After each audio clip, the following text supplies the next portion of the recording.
Our final set of the evening is upon us. Royal Never Give Up are going full anime to take on Bilibili Gaming in their last game in the Shanghai Arena. They've got their new venue in Beijing. It looks awesome, the cage match, but this is the last time we get to see them here in Shanghai until at least 2019. So very, very excited about that.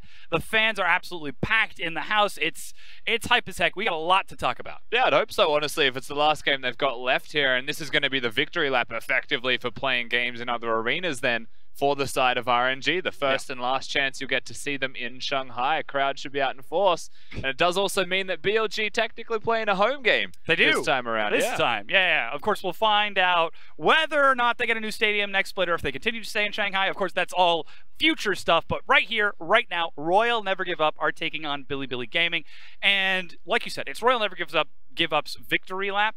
But it's also Uzi's victory lap. He's got the spring split. He's got the MSI. It's patch 811. People say marksmen are dead, and Uzi's like, I will play all of them and prove you all wrong. Uzi and Ruler, I believe, is the other person that you would be looking at for AD carries played. You can see them now on your screen. He plays AD carries. The most abstract he has gone is Kennen, and that was still pretty much an AD carry for him. The idea here is that he's still able to play these champions because the team allows him to do so. They enable him to do so. The first place that we obviously have to discuss with this is why are they letting him play AD carries right now at all? And the answer is actually very simple in this case. Perhaps not for other AD carries in other regions, but he's Uzi. So if you're making him not play AD carries, you're probably making a mistake. He's very good at them. Yeah, and here you can see Uzi on Ashe against Yasuo Alistar, which should be a scary kill lane, and he punishes them for every single step they take. Yeah, constantly being vigilant in lanes. Uzi's always been known for his laning phase, and again, the other part that enables him to do this when you look at the team is the Tahm Kench in this particular video. So ultimately, Uzi, high pressure player in lane, enabled to continue to be high pressure. In fact, two melee champions is just two people that are still in range for him to continue to auto-attack. It seems like we heard that earlier today about LGD, Y4 getting to be the substitute next to Ming. That's always the question. Is it just Uzi or is it also Ming making him look just as good? I think perhaps it's the combination of the two that makes that bottom lane so terrifying. And if we assume that he's going to play a marksman and try to put pressure on the bottom side of the map, how do BLG deal with that? Because he's still in top form. I mean, the first thing that needs to be considered for this is that the support champion just has to change to not enable the AD carry champion to exist. Because it's not just RNG that are running Tahm Kench Ashe now, which is what you saw from them just before, but they were the ones that started the trend here in the LPL. We've later seen OMG try their hand at it successfully, I might add, as well. So get rid of the Tahm Kench. People would be far more afraid to pick the Ashe, and it's just that it's difficult because that's a ban that you have to throw at someone and you don't know when they're going to pick it. Yeah, of course, on the other side of the map, there could be opportunity to look for those other side lanes, the mid lane, the top lane, specifically Amazing J. He's been having moderately strong performances, but he takes so much damage. This guy just does not die. Yeah, Amazing J is very good at absorbing damage. It was funny because we were coming into a set just recently, and I was like, man, he hasn't actually died solo at all. And of course, that was the first set that he died straight afterwards. But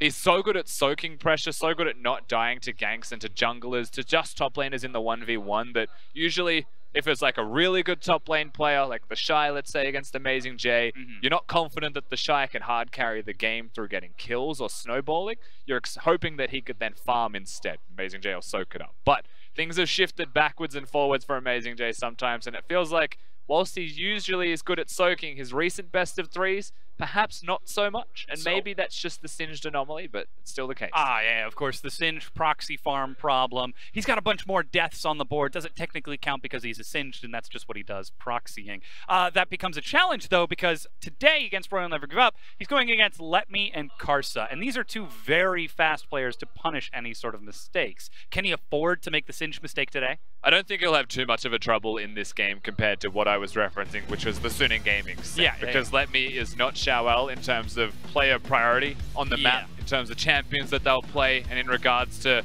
you know, how he'll be playing against them. The Singed can proxy against Let Me, sure, but Let Me may just teleport bottom and dive that lane instead. Yeah, the turnaround, of course. Do you play around Uzi? Do you play around Xiaohu? Do you play around Karsa, who Xin Zhao has made one of the coolest plays of the split so far? And don't forget that the Tai is also there, so the dynamic can change in top lane entirely. If they change up their top laners between games in this best of 3, Let Me, maybe he doesn't have a good time against Amazing J, and they let the tank of BLG scale, they let the shot caller be free and unlock themselves. The sub-ins are Tai in game 2 and just pressure him instead. Of course, their opponents on the other side, Chieftain and Mole. You see them on your screen right now as we're about to get into these rosters. Royal Never Give Up, Let Me, Karsa, Xiaohu, Uzi, and Ming. You can hear the crowd behind me.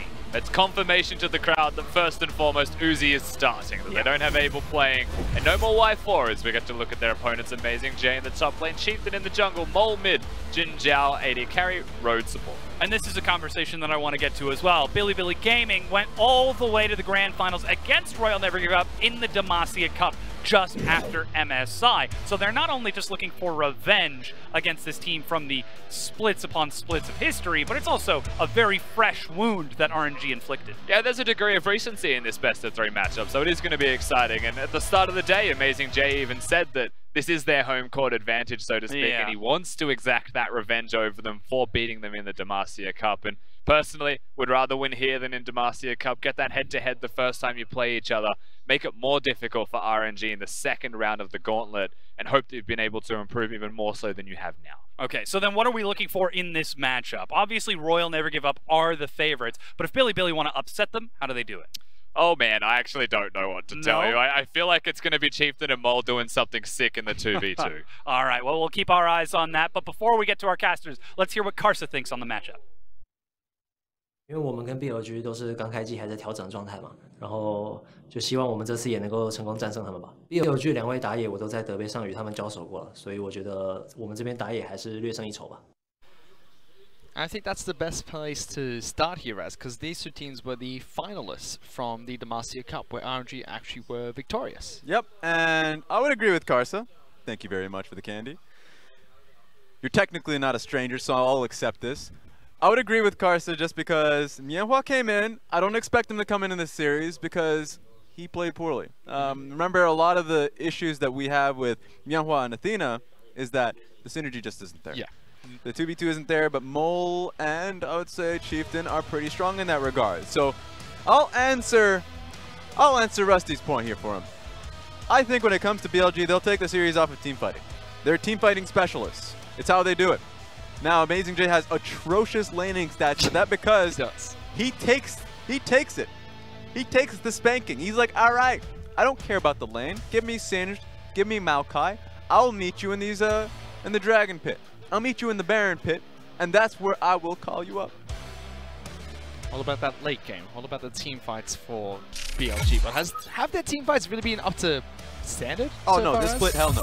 This split's been real rough for them. A lot of the main win conditions for BLG being their 2v2 mid lane hasn't worked out early on in the game. Has not. And a lot of their win conditions around Amazing J's TPs hasn't been coming to fruition. So even though I've been saying team fighting, there's a reason why Rusty's hesitant is because it hasn't been working out so far. Look at their match history. 0-2 against Suning, 1-2 against JD, and they 2-1 to Vici. They haven't looked that good so far. As for the side of RNG, they lost their match to JD. I mean, we give them that. Opening stadium first. Their brand new stadium, played their first match in Beijing, lost it. It's tradition. Yep. And then they follow it up with 2-0 spankings. One against LGD, one against Suning. They want to continue that train. Yeah, remember that they are MSI champions, and this is the composition that won it. Best team in the world. And they have Karsa starting this one out, which I would perceive to be the best of the two. Now, MLXG is a great, active early game jungler, but Karsa is a much more methodical jungler. Much more annoying to deal with if you're Chieftain and Mole and you're trying to find an early game lead. And unlike some of the teams we have in the LPL,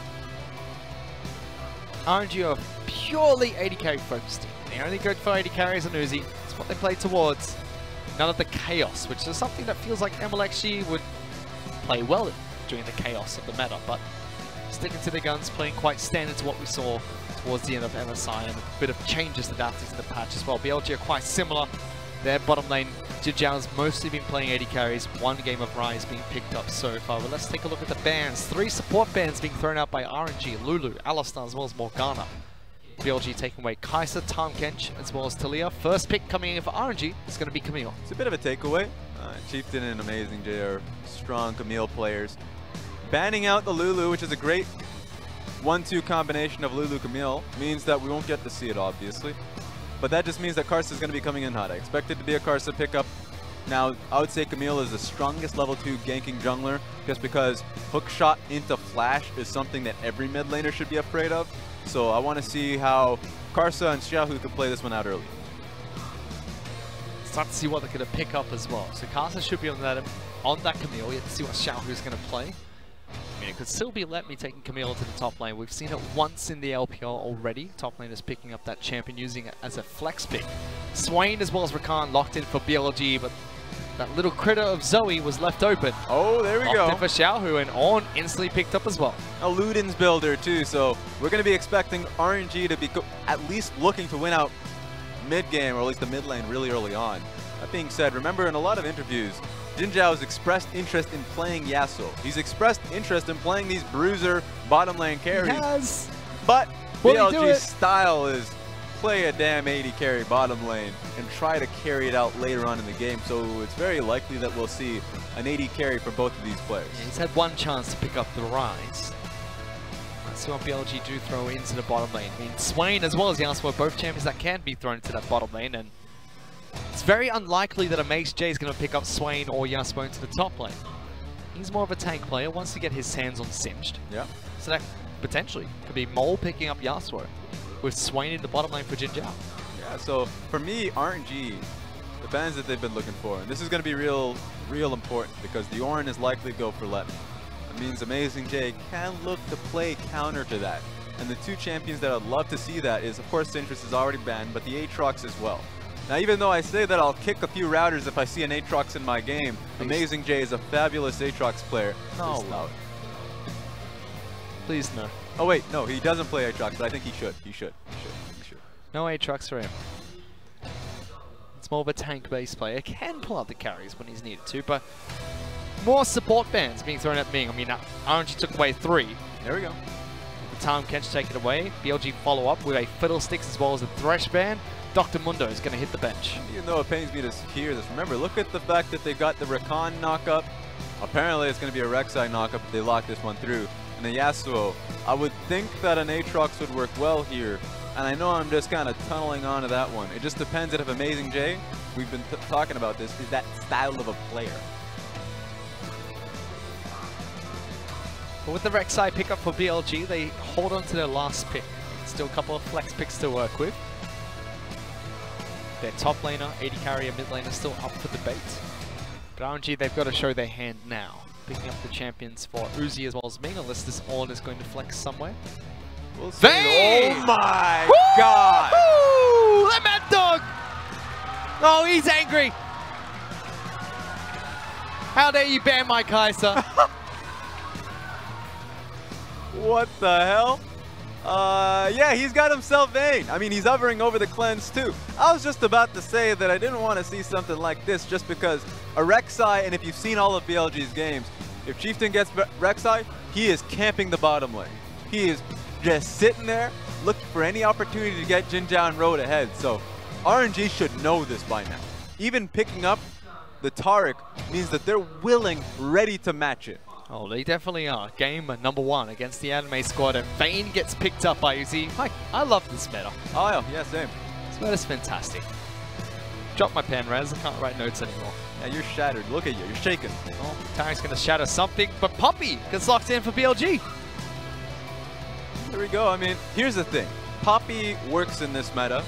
Poppy has the ability to farm out in this matchup. Can skirmish well in this matchup. Problem with Poppy is that it makes it so much harder for you to close out a lead if you ever have one. Remember, has great disengage, has really poor engage. That being said, Amazing J has his eyes set on the Vayne pick, because remember, Tumble is not going to be too good if you're right now instead in fast presence, so we'll have to see if he can ever reach the backline.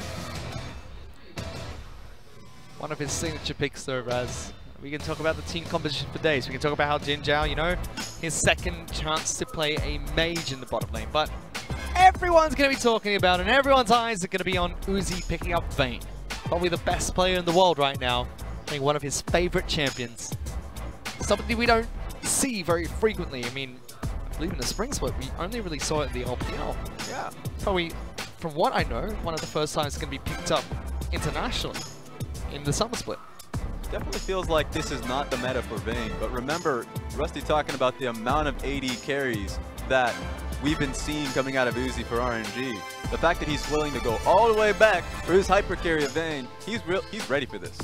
Remember, he is not the focal point of this composition. Our eyes right now, while it's on Vayne, we're talking about the early game of Zoe and Camille. Really? Those two champions, yes, just because they're supposed to be the early game bridge, they're supposed to have early mid lane control and supposed to be defending Vayne in the bottom lane when eventually he's supposed to get camped out. So yeah, the battleground is going to be bot lane, but RNG think they're going to get there first with the result of what happens mid. I understand. Do you? And I think your analysis is quite good here, Raz. Okay. But Uzi's playing Vayne. All right. Look at this man. The cameraman hears you. Beautiful specimen. He's definitely a fabulous human being. Yes. And as much as we can talk about the Camille and the Zoe, it's probably what I'm going to talk about this entire match, Raz. So buckle up. Sit tight, because the arena here tonight is packed. We're about to get into game number 1. RNG taking on BLG.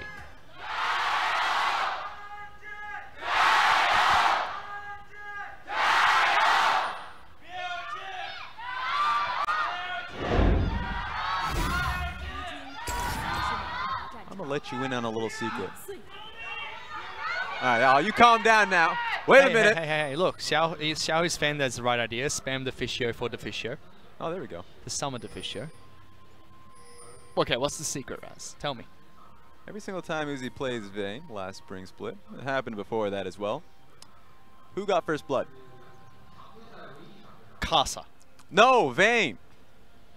I know you're trying to push my buttons. You asked the question. I thought he's you were the jungler. good Junglers normally answer. are involved in first blood. Well, he is. You're right about that. But he gets the assists. It's always the AD carry that gets the kill. Yeah. Well, Your mindset is definitely to give him as much kills as possible, or at least give him a good start to the laning phase. Press the attack is what Uzi's going to start on as his keystone rune. Same for Camille in the jungle, but otherwise it's quite standard in this bottom lane. Going up against a Swain Rakan. Vayne was played once in the summer split in the LVP, but no other major region has picked up the champion yet. It's something that you'd expect from Uzi from time to time. During any regular season, there's going to be a match where he just pulls out the Vayne, decides he's playing the champion. The man can take a risk. Look across to EU and North America. You just got that one game and you're done for the day. So he's going to be coming up. You've definitely seen him practicing this one in scrims. Hello. Yeah, here we go. Casa going for a gank. Actually gets him, gets the lockdown. They saw him coming! What the heck? Look. It happens. Casa don't care about your wards. I'm just upset that my stat is dead. Uzi didn't get the kill. Told you Casa was getting it. Oh my god. So yeah, while I was hyper-focused on Karsa trying to go mid lane to help out the matchup there for Xiaohu, he just goes bottom lane. So, I mean, every analyst who watches out the Vayne games coming from Uzi knew that bottom lane was going to be the focus.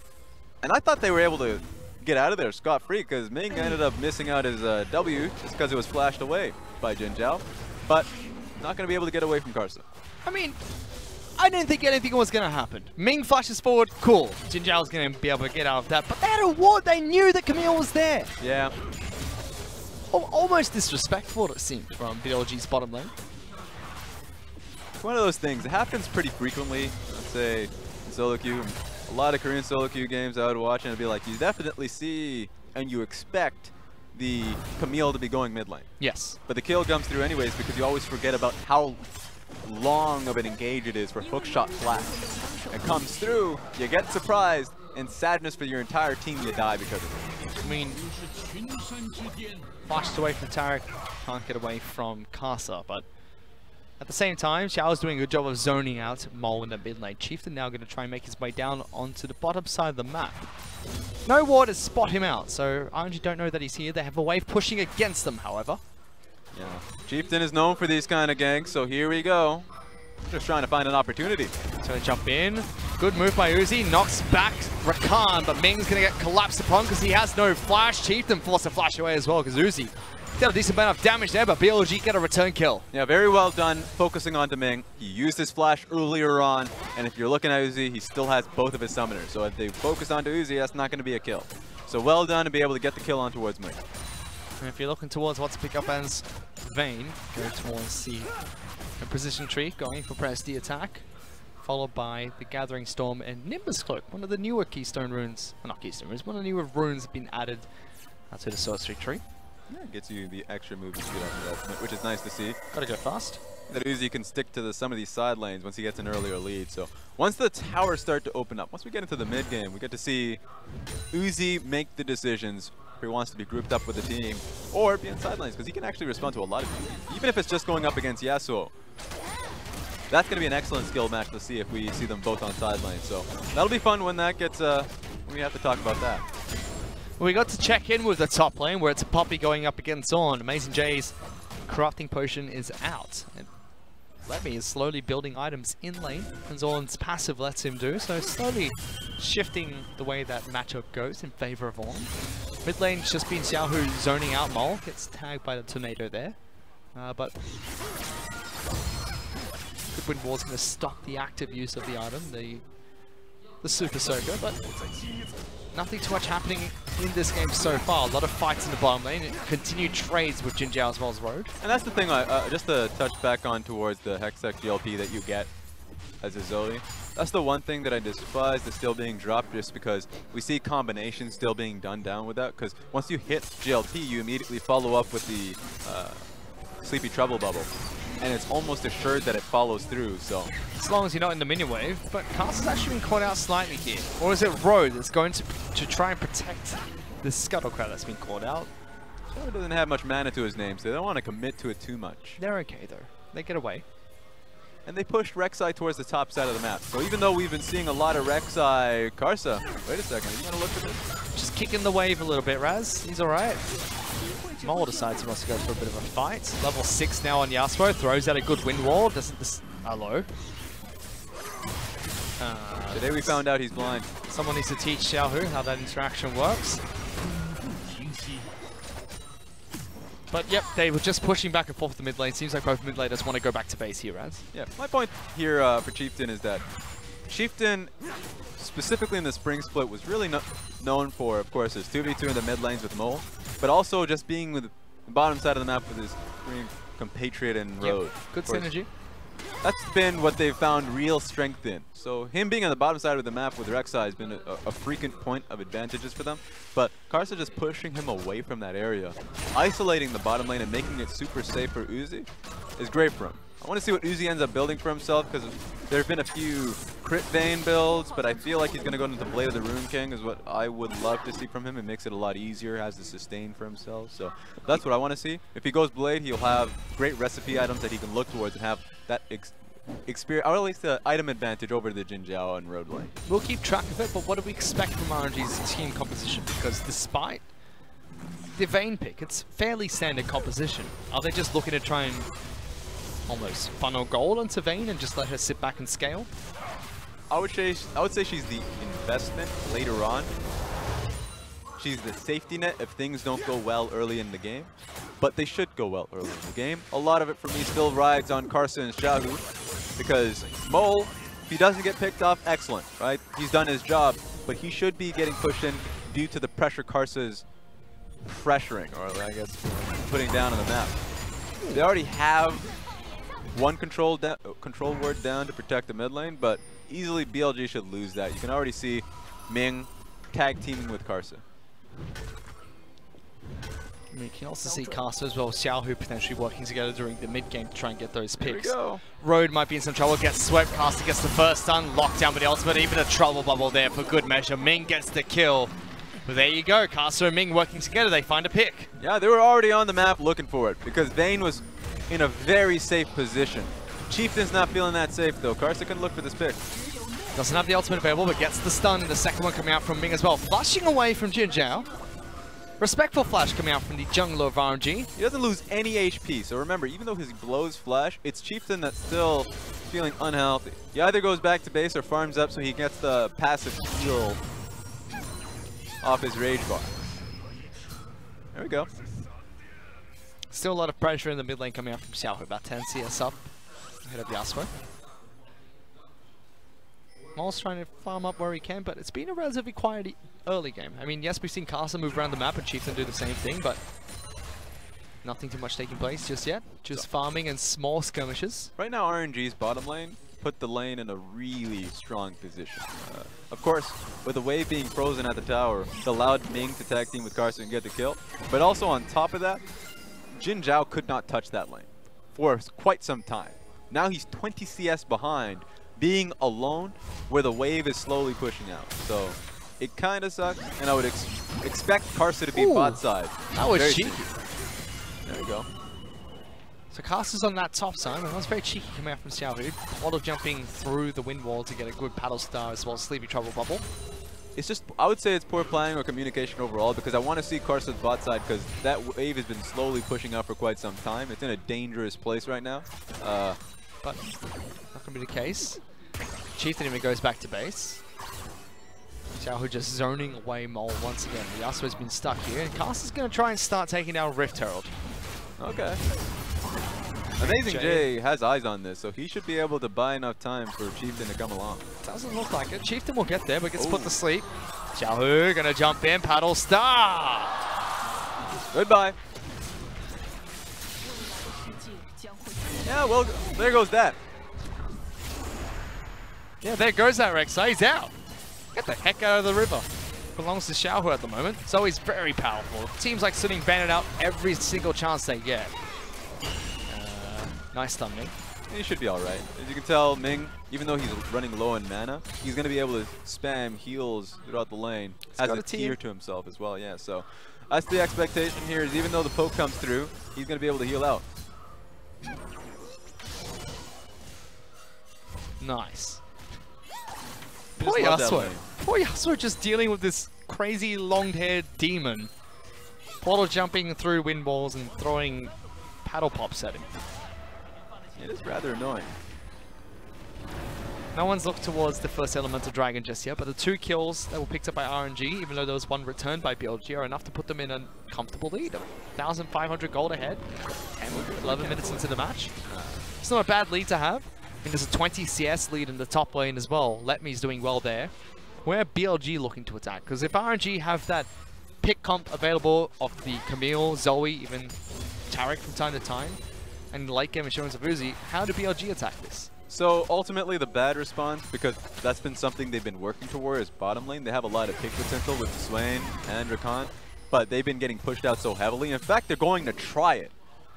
I mean, 4 members trying to rotate into this bottom lane. Caster's waiting in the wing, so if things go bad for BLG, that's a Rift Herald that's going to be dropped in the bottom lane. And that's what I'm worried for. Remember, Taric still has his ultimate too, so if you go for this, even though that is the win condition you had going into this game, that is very risky. Uzi has a full command of this lane, so I don't like that. I will say that the secondary condition you can have as Chieftain is that you have Mole in the mid lane, he's post 6. You can look for a kill or a skirmish on a Xiaohu. Right now, you won't be able to get a kill because he has both exhaust and flash, but you'll get a summoner and you can come back for it. But you need to make a play to begin with so you can have some foothold over this game. But no plays being made just yet. They tried to run 4 members down into the bottom lane, but it was spotted out. Uzi and Ming disengage. So waiting to see which team makes the next move. BLG have their eyes set on that answer in the bottom lane. Not going to work out for them just yet. Whereas for the side of RNG, more options available.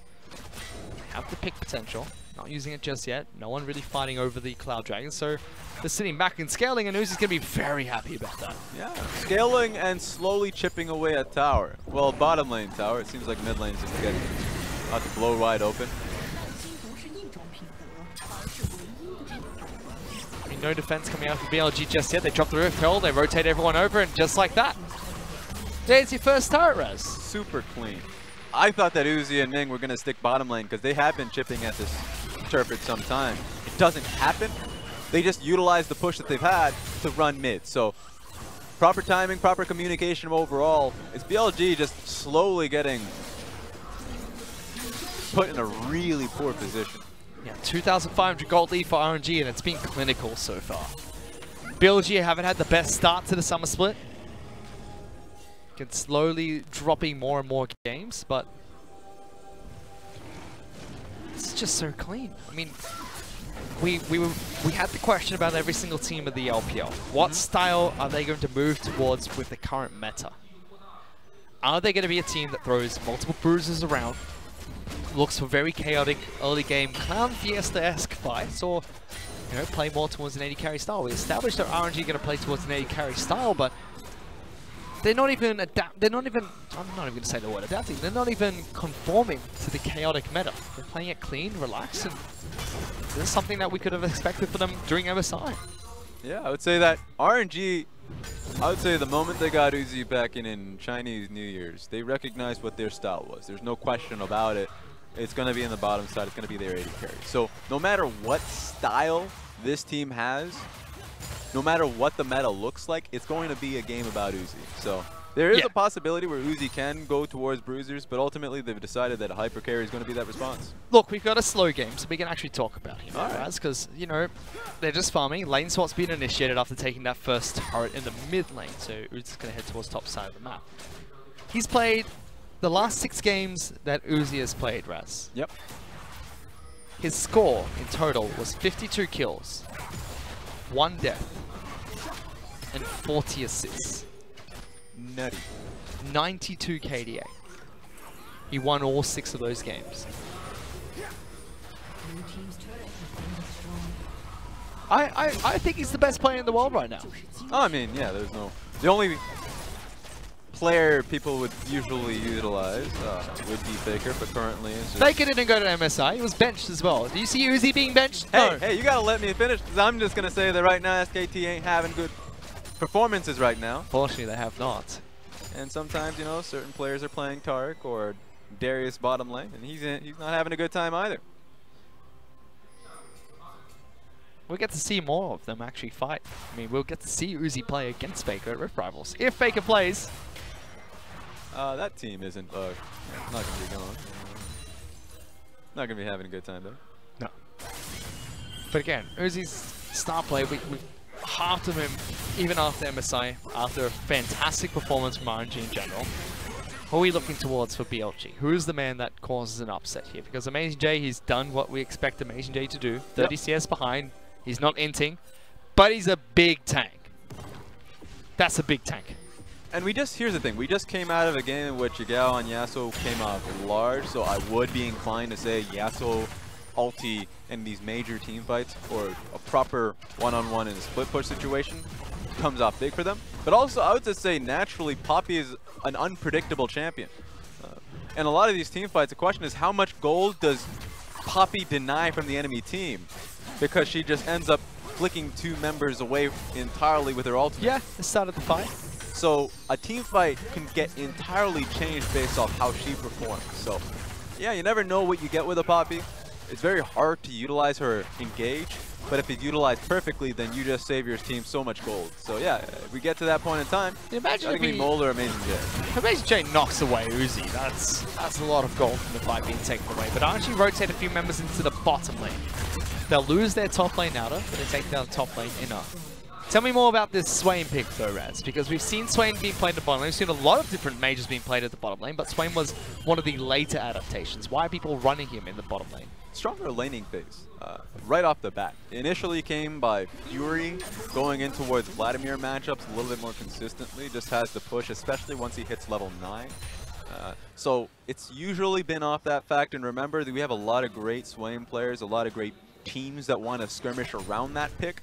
So that's where you see this champion other than Rise, where we haven't seen as much Rise as of late. So that's why I like it for Jin Zhao.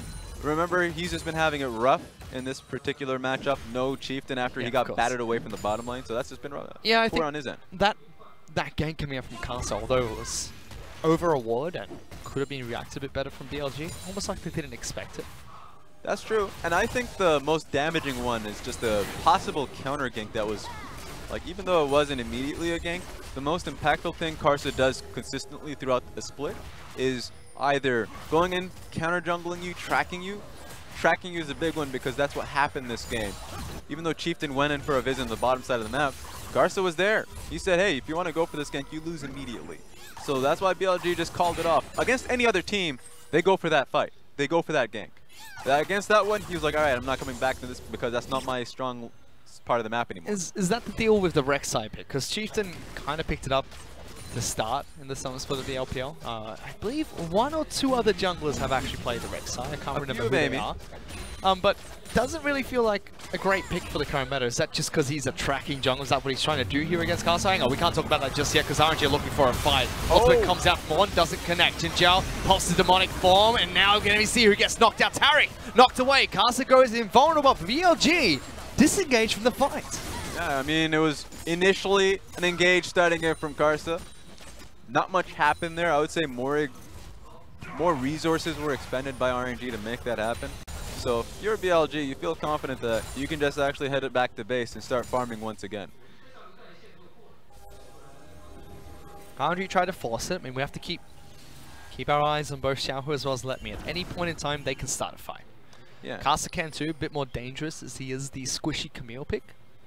Doesn't have the safety of the long range trouble bubble, the long range Ornn ultimate. It's still a good pick potential. Yeah. And to hit on your question a little earlier on about Rek'Sai, a lot of the matchups for Rek'Sai are just straight poor really early on. Remember, a lot of the jungle meta right now started off involving Camille for first. Xin Zhao is the second one. Olaf is another one. And a lot of these matchups really do mess up Rek'Sai. So Rek'Sai, while he's great with his press the attack, largely for his ganking. Well, he's up against a Camille, and he picked it into it. Camille was the first pick from RNG. Yeah, but Chieftain had a one-track mindset. You could already see it really early on. Was that bottom lane gank? And it happens pretty frequently for him. This is the first time where it got batted away. So he does tend to suffer. I remember in Demacia Cup as well, it happened once, where if it doesn't end up giving your team a massive early game advantage, at that point forward, the Rek'Sai becomes a little bit more useless. And he looks towards finishing up his build with the Titanic Hydra. It takes some time, and he's going to be incredibly squishy, and it makes the team fights a lot more difficult. He's going to end up turning into an ulti bot for Yasuo as the game goes on. I was actually very surprised to see BLG have the start they've had to the LPL, which was, you know, a 0-2 loss to Suning, a 1-2 loss to JD. That match actually looked good. BLG looked good in that match against JD, who looked like a decent team at the moment. Followed by a 2-1 victory over Vichy that looked shaky at some points in the match. But they were finalists at the Demacia Cup. They looked good at the Demacia Cup as well. And their match against JD was decent. But the game against Suning, Vichy didn't really impress, and they've been just falling behind since that final, that second place finish at the Demacia Cup. And it's a highlight on towards Mole and Chieftain largely, because one of the greatest lessons they learned last split was the fact that they needed an early game bridge. Amazing J wasn't going to be that. He's a great late game team fighter. Late game teleport man. Yep. He just needed to be there later on, but you needed to have someone else to call early on in the game, and it wasn't going to be Athena. So bringing in Mole and Chieftain was the answer, but this split just hasn't been the case. A lot of their 2v2 fights in the mid lane just has been falling flat. In fact, sometimes they don't even get the chance because of the funneling, gold funneling strats that they ain't use a lot. Which is strange because Athena, Sleepy Korean, good mid laner himself, but just the synergy with Mianhua, who is a really good jungler, just feels off. Even though Chieftain and Mole may not be pound for pound as good as them in their respective roles, just feels like they have better synergy. Yeah, and I think right now the team needs to find a style. Right now it seems like they got to find that next game. They're getting styled on by RNG. The style in this match, Raz, is let's give RNG what they want so we don't get hurt. They definitely don't want to get hurt money anywhere. They want their lunch money. They're avoiding getting mugged under any circumstance. They're taking the long game, Raz, you know? They're not fighting back against the bullies. They're waiting. They're going to, you know, inform their teacher afterwards. Let them deal with it. One thing I'm worried about, RNG is not like Suning, they're not like JD. When they have vision control around Baron, they know what that objective means. So BLG need to have at least one green ward around the area. It's also a Vayne with Blade of Ruin King, Rage Blade. Whew, Baron's gonna die so quick. Yep. 2-hit procs on Vayne passive as well, so I mean this... And on the Valk as well. Okay, wait a minute. You gotta be calming down right now. Xiaohu just splashes away. Amazing J needs to watch himself because You're right about Blade of the Rune King, Rage Blade Vayne, with red buff, gonna be smacking Amazing J around. 250 CS almost, just 24 minutes into the match, farming ahead of the clock. 40 CS ahead of Jin Zhao. And Zhao is doing even better, 254 for himself. RNG playing this well. Every position is out farming their opponents, maybe except for, you know, jungle, which is by 1 or 2 CS. Yep. Even let me 40 up ahead of Amazing J. And for me, it is surprising that Camille is matching this as well. I mean, Camille has had a lot of pressure early on, but has never been seen as a strong farmer, especially up against a Tiamat Rek'Sai. So the fact that across the board RNG are doing very well is worrying. That's what makes it a much more linear focus for BLG. Hang on, there's some fight that's being taken place here. They're trying to lock down Uzi. He's still alive through the invulnerability, but should fall here. Wow. BLG, after 6 games of Vayne being played, Uzi finally finds his second death. BLG set this up as well. They put a Banner of Command minion thrown down by Road before that pick in the bottom lane to try and set up a push. So they want another fight. Play. They do want that other fight. Without Vayne, it's a lot of damage from RNG missing. I just don't know how that was set up. Good pick though. That's the member you want to pick up. Hell yeah. And the fact that Vayne didn't use her cleanse or flash meant that she was dead. She was just in such a poor position to match. Oh my god. Oh, Amazing J. Hello? Got him. But crucially for BLG, they set up that play. They don't lose the push in the bottom lane to get Amazing J down there. Kill Uzi. Let's watch how they did that. Alright, let's see. Oh, got him! Oh no! No wonder. Of course you're gonna hold your flash for this one. He knew he was dead. That was so beautiful. Brutal! From Road. Make it stop. That was so sick. If you're BLG, you feel good after that play. Hell yeah. QSS immediately purchased as well from Uzi. Yeah, here's the thing. He had that before too. So before the play even happened, he had QSS. He just wasn't ready for it. He just wasn't ready. Great play from BLG. Actually pulls them back closer to the lead that RNG have established for themselves. 4,000 down still, however. Big item breakpoints for them. Fully stacked R away. Merc's race complete as well as a Zonya's. Get out of there, Road. Okay. Ooh, still locks him down. On throws out the ultimate. Gets a single knock-up onto the support. He's going to die. Jin Zhao looking for some damage himself. Chopper Volvo doesn't connect, but Caster and Ming still chasing Chieftain. The poor Rek'Sai forced to flash away. Caster's not going to let him go. Gets the double. RNG get 2 picks. Mass pings on towards Baron as well. They didn't even need to kill Chieftain to do it, but they didn't want him stealing it. So this is so clear for RNG. 2 kills, and it should be a Baron pick. They catch Road wandering as well. BLG, they put on a great show catching Uzi, picking him off. But not enough, Raz. That one play, they got a turret from it. It was nice to bring them back into the match, but 2 picks from RNG. They pick up a Baron buff to work with. Definitely right. It was a sigh of relief to be able to get the pick. My worry when it came to BLG immediately afterwards is that they couldn't go towards Baron, and they immediately looked for a skirmish. That is going to prove crucial because it's set up for this. Everyone on RNG was back on the map. They found a crucial pickup because it came back towards a neutral point where they needed to go for vision control. BLG are going to be looking back at that play, beating themselves up because the moment you get the kill on the Vayne, you do want to immediately just dart towards Baron and force them into 4v5. It didn't happen. Didn't happen. Could have been BLG taking Baron, maybe going for another turret, or even RNG just sacrificing all objectives. The worst case scenario is Caster gets a steal in that situation. All the damage was gone. Camille's squishy. No Taric ultimate. But now RNG got the Baron available for themselves. 8,000 gold up over BLG. They're going to start pushing for some of these turrets. Caster's still farming his jungle, taking his time. Letme's collapsing into the mid lane. Uzi as well as Ming are slowly pushing out top lane by themselves. Yeah, from right now, they have 2 waves coinciding each other. Right now, mid lane wave got pushed out, so you can see Zoe and Ornn moving towards the top lane. And they're going to be here for Amazing J, who needs to get the hell out of here. Gets out. But their options are still alive. So with mid lane being cleared, Ming and Uzi can now just push towards mid lane.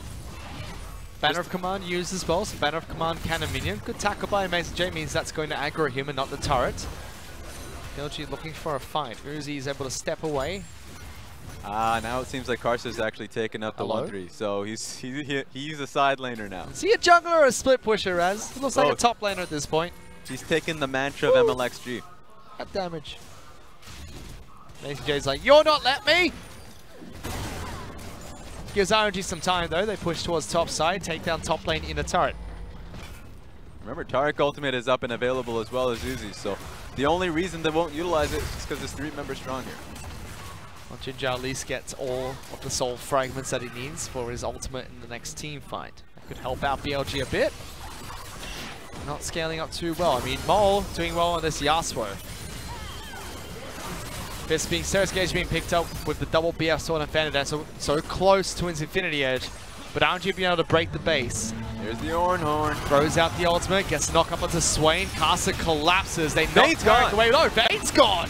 RNG don't have their AD carry, slowly jumping back into the fight, but do they need him at this point in time? They've killed Karsa. So BLG start to fight strong, taking 1 member away from RNG. Uzi's back, Windwall stops him accessing the fight. They don't allow him to get anywhere close, but they don't need him right now. The little tiger comes up huge, kills the jungler from the side of BLG. Amazing J's gonna go next as well. Uzi gets that kill. Letme's not done yet. Road gets popped, Paddle starts in the backlines, Golden Swain into the grave. 3 being picked up by Xiaohu, chasing them to the turret as well. Mole just doesn't want to fall, almost threads the needle, almost curves the bullet, but it doesn't matter too much, because despite the flashy blaze, there's an ace, and RNG take game 1.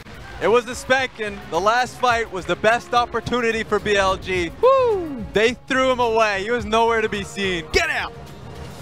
You know who's still there? You know who was there? It's a little girl. About 5,000 years old. Zoe just smacked them. That was all you really needed. She looks good for her age. 5,000 years old. Good skincare products. Long, luscious hair.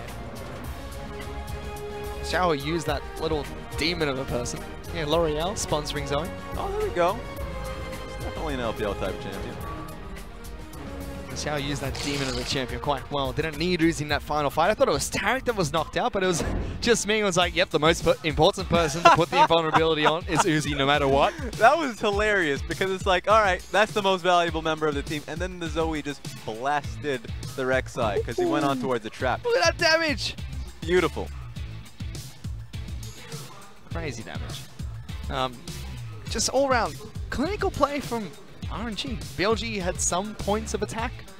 Great gank onto Uzi in the mid lane. Good counter gank coming out from Chieftain in the bottom lane as well, but at no point did it really feel like they wrestled back control. It was just incredibly oppressive from the laning phase. The moment Rek'Sai can't handle bottom lane, the 20 CS advantage being held for Uzi, and he's actually just, he can do whatever he wanted. I was wondering if he can go to bottom lane tower. He's like, no, I'm just going to go mid lane. So BLG actually just didn't have answers the moment they made a few mistakes with the Rek'Sai. Yeah, just a few mistakes was all RNG needed to capitalize and actually close out the game against BLG. We're going to send it back to the analyst desk to break it down a bit further. Well, he did it.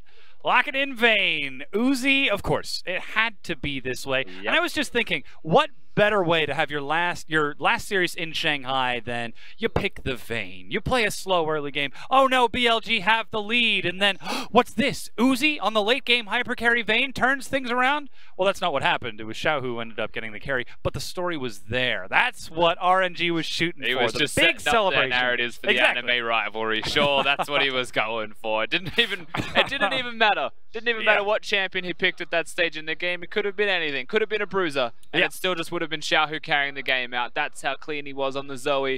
And from minute 1, when you look at this draft, there is only one place on the map that would be okay, not even winning, okay for BLG, and that is the Swain-Rakan bottom lane. Simply because Rakan and Swain work very well together as a duo with crowd control. But the Vayne Taric, they had him mapped out. The Camille had a level 2 gank, and that was literally all she wrote on the map. Ornn has control of top lane. Zoe, you saw him playing, regardless of what the matchup is in mid lane, Xiao had control from level 1 and was zoning more back beyond the minion wave. So they just won the game by being better players. Exactly, and I think this is what we expect from what is currently the best team in the world right now. Royal Never Give Up are putting up massive numbers just about everywhere, and I think the next maneuver that we saw BLG play was, what, 25 minutes into the game when Uzi was just sitting mid lane, and then they just threw 5 people, a flash, and 3 ultimates to kill 1 one Vayne, who didn't even use any summoner spells. But they got him.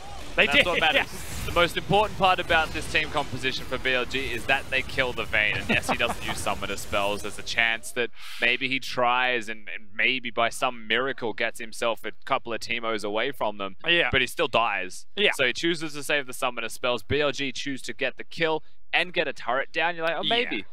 You know, exactly. They've got a sniff. But they haven't actually got themselves the game. And within a minute, it turns around. Yeah, it almost seemed more like BLG were playing against their own head as the turnaround. Road is the one who gets caught out of position as Karsa, and it's the other 4 members of RNG. Yeah, we get to see Karsa Ming as a duo hit the stuns together. The follow-up over the wall from the Hextech Ultimatum as well was sick from Karsa. So big plays from those two, the jungle mid lane duo, jungle support rather duo, and then the mid laner hits a home Xiao at the end of the game. And frankly, you mentioned it, it was a 4-man squad that were roaming around killing everyone. Uzi just got to have a great time playing Farm Simulator. Yeah, he was just farming bottom. We watched him clear out a minion wave and then Krugs and then another minion wave. Like raising pigs. Absolutely riveting. Absolutely on the edge of my seat for that. But to talk a little bit more about this, BLG, it seemed like that level 2 gank that we saw from that Camille was to put the fear of Uzi into them. Oh no, he's got that first assist. Oh no, he's on this Vayne. And then from there, it was BLG playing against their own heads. They weren't playing against Royal Never Give Up. They were playing against not losing to Uzi, which isn't winning the game. And they were playing against losing lanes everywhere else in the map. So now the Vayne has control. Now they're able to reset that lane. Things get a lot easier for them. And for me, frankly, you know, looking at that bottom lane gank, we have to explore that gank just a little bit because there should be no reason that you die there if you're Jin Zhao or Road. And Jin Zhao dying at level 2